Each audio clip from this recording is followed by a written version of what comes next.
Hey everyone, and welcome back once again. I've got another candle review for you guys. This time we are taking a look at Kringle Candle's new Mummy Marshmallow fragrance. This is going to be an in-depth post-burn review, and this is one of 12 new fragrances, I should say, launching on Friday, August 1st at 12:01 a.m. Eastern Standard Time. Yes, AM, that is a midnight launch overnight, Thursday into Friday. There will also be 8 returning fragrances, and I will have that full list of information in the description of this video of what's going to be offered, as well as the links to the candles that I have reviewed so far in this collection, because Kringle did send these over to me as an ambassador ahead of the launch to review for you guys. So thank you so much to Kringle for gifting me these candles to review. They have been really fun to burn, really fun to review, and this is a really exciting launch to cover. So if you're going to be shopping, you can use my code SIMPLYSCENTED to get 15% off, and that is a commissioned code, so I do get small percentages of those sales. So thank you in advance if you choose to use it. Really appreciate that support. You guys are wonderful. So I think that's all the housekeeping we have to get out of the way. I kind of rushed through a little bit of that because I've reviewed several of these so far. So if you have any more questions that I didn't answer about the actual launch itself or what's going to be offered, check out the description. And if you have any other questions, feel free to leave it in the comments. And I am trying to get back to everyone as quickly as I can. I know I have some comments I haven't responded to yet, mostly because most of my free time has been spent filming the next video and editing the next video, and I haven't had a whole ton of time to just kind of scroll through and catch up. But I do try to respond to every comment, especially if there's a question in there. So thank you guys for bearing with me. And we are going to just jump right into this one. I'm going to give you Kringle scent notes. We'll talk about the scent, how it is kind of translating to me, what I'm getting from this candle, burn performance, and then I do have a couple comparisons that we can talk here. And yeah, that's what we've got on deck. So before I give you the notes, I'm going to point out that this is a review based on about, let's see, 22 hours or so of burn time. And this is a 22-ounce candle of up to 100 hours. So we are kind of approaching the mid-range in this point. Actually, we're probably about the mid-range now. I've had this going for a little bit tonight here while I've done other things. So yeah, that's a good solid amount of time here, I feel like, because this scent really hasn't evolved too much from the start. It's kind of stayed pretty consistent.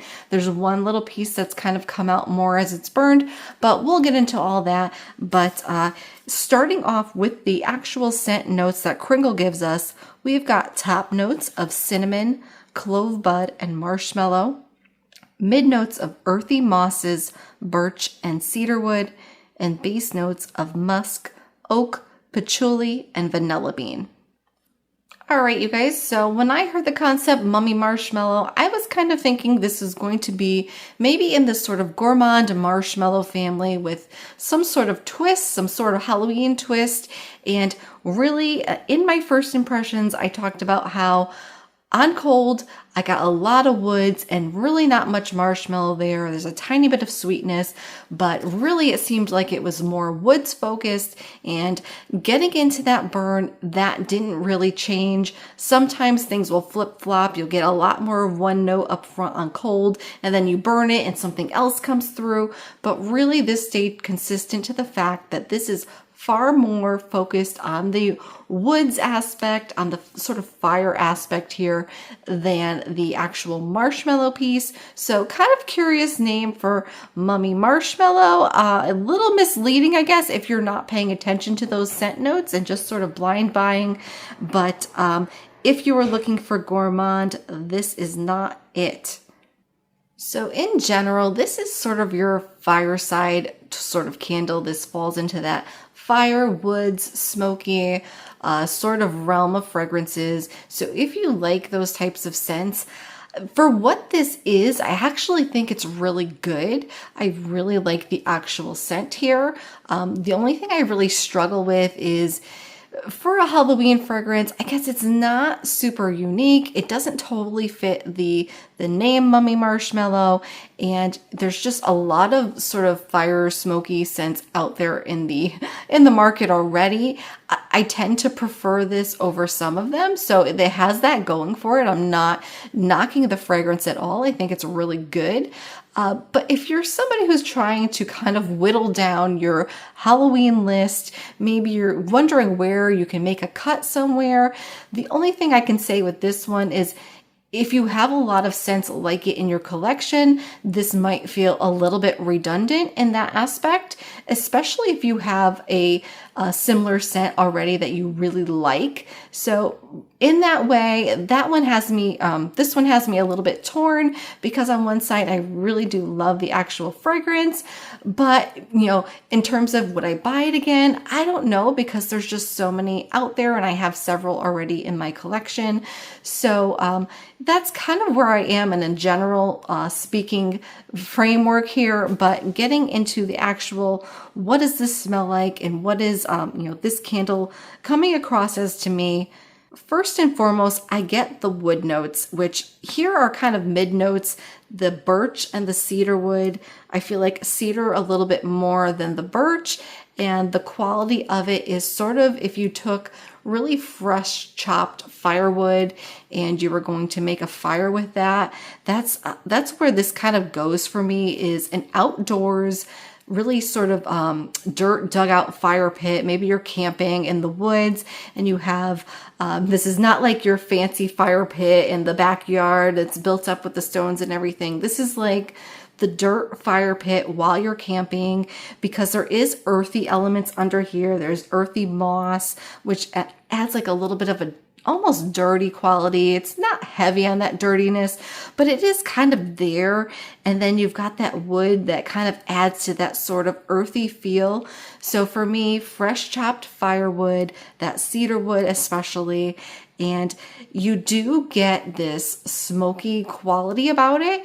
So for me, I think the spices here, cinnamon and clove bud, I would say I feel like I'm getting more of the clove bud than the cinnamon. The cinnamon does feel like it's kind of there in the background, but definitely that clove bud, that was the one piece that I mentioned started to kind of come through more. I wasn't getting a whole lot of the spices initially with this one, but as I've gotten deeper into the burn, I feel like the clove bud has really started to rise up, which that piece I'm really liking, because I'm a fan of clove, especially used in these types of fragrances. So if you are a clove fan looking for that, you might want to grab this one just for that piece alone, because I really like the clove bud note that they used here.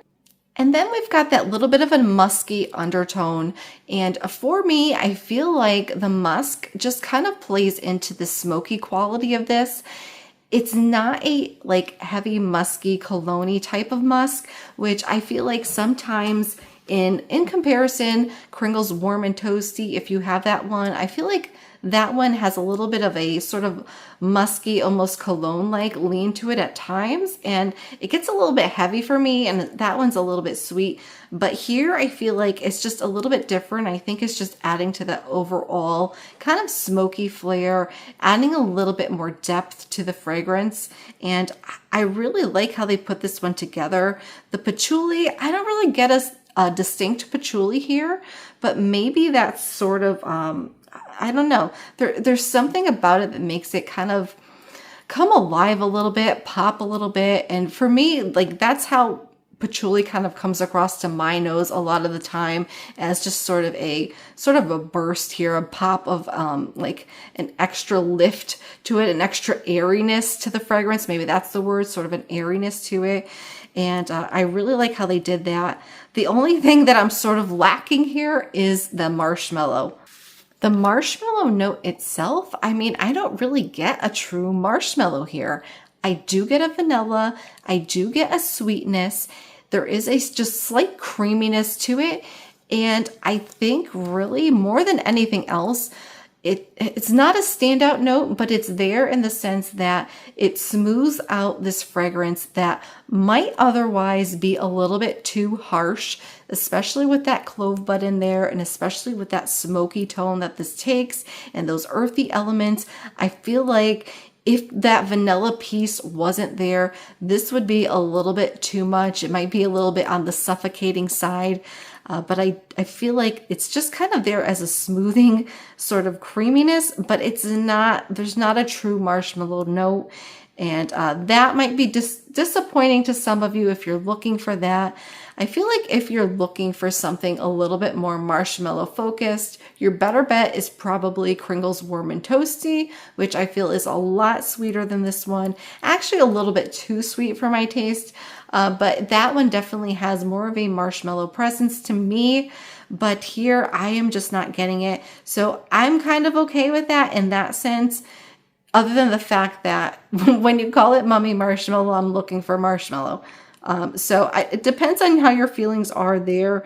But otherwise, I do think this kind of falls into a little bit more of the traditional range of Halloween scents in terms of what's being offered this year. So if you're looking for something that's a little bit less outside of the box, a little less adventurous, this might be another one that's kind of a little bit of a safer pick, especially if you have other fire type scents that you enjoy.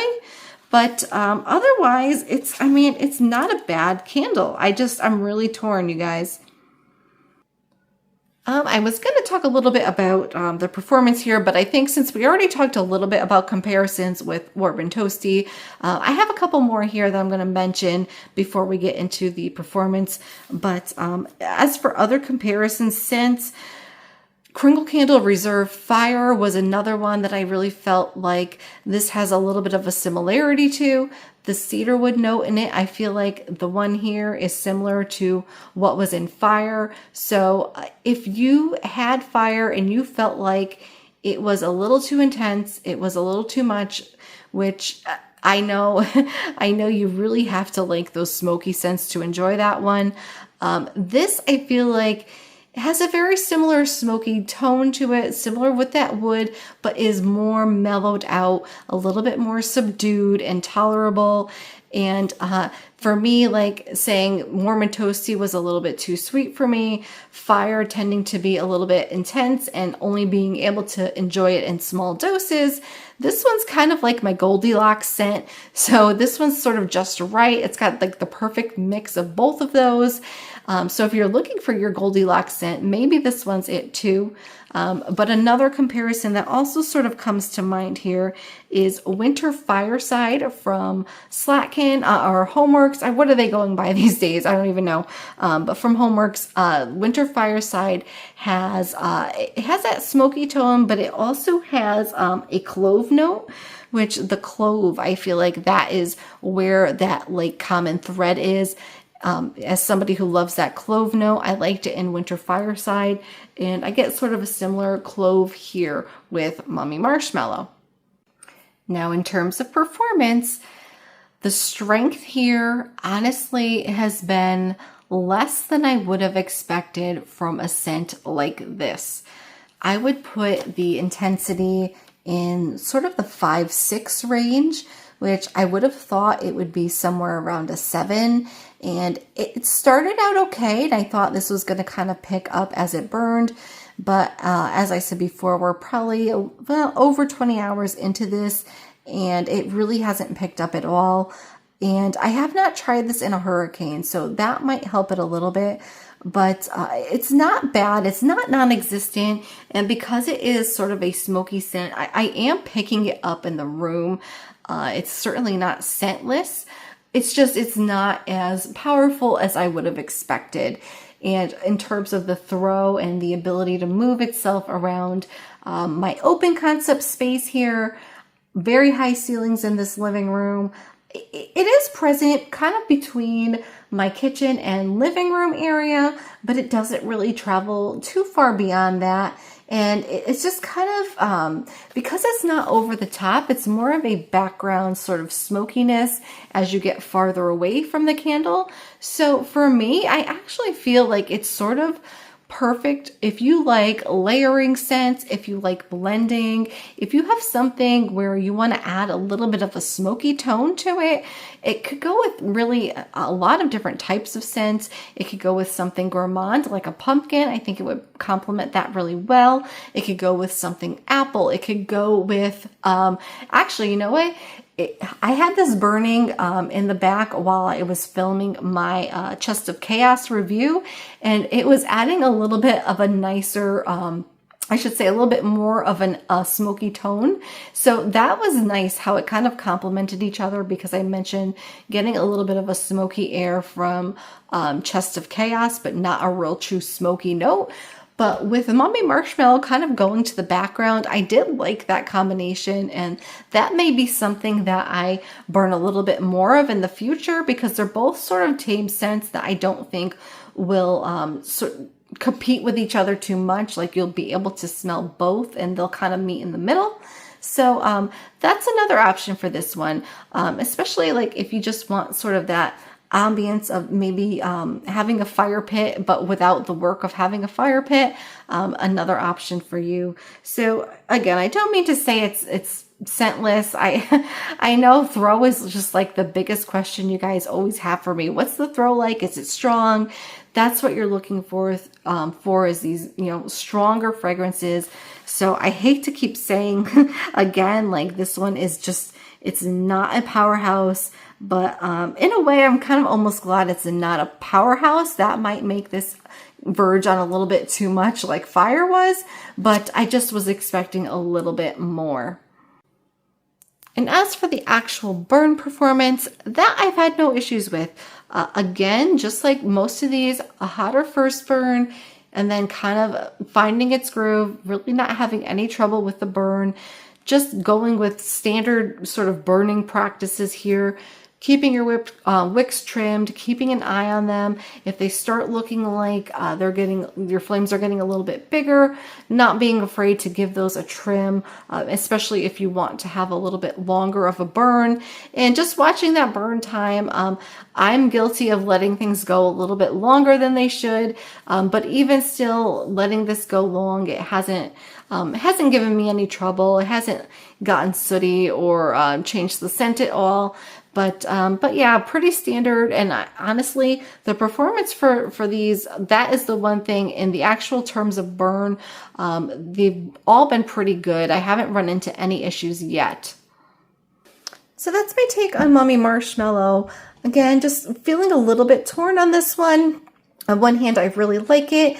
On the other, there's a lot of scents similar to it out there already. So I don't know. At the same time, it is kind of my perfect sort of scent in this category. So it has me a little bit tempted to pick up another one. I'm not sure if I will or not, but it has nothing really to do with not liking the scent, just more so my own personal, do you really need another one like this sort of mentality? Because I have run out of room officially for storage of candles. But anyway, if you found this video helpful, if you liked it, please give it a thumbs up. Make sure you subscribe if you want alerts for my upcoming reviews. I do have several more to get to. I am going to get to as many as I possibly can. I don't know if I will be able to do them all before the launch, but I will try my best. And if there's some that are kind of sticking around on the website that I didn't get to review, I will still try to get those in after the fact, as long as they are still available. So thank you guys for bearing with me. I really appreciate you. And I think the next one will probably be London Fog. And after that, maybe Exorcism. So that's what I've got on deck. And I hope you'll come back to check those out. But thank you guys again. And I hope you have a wonderful rest of your day.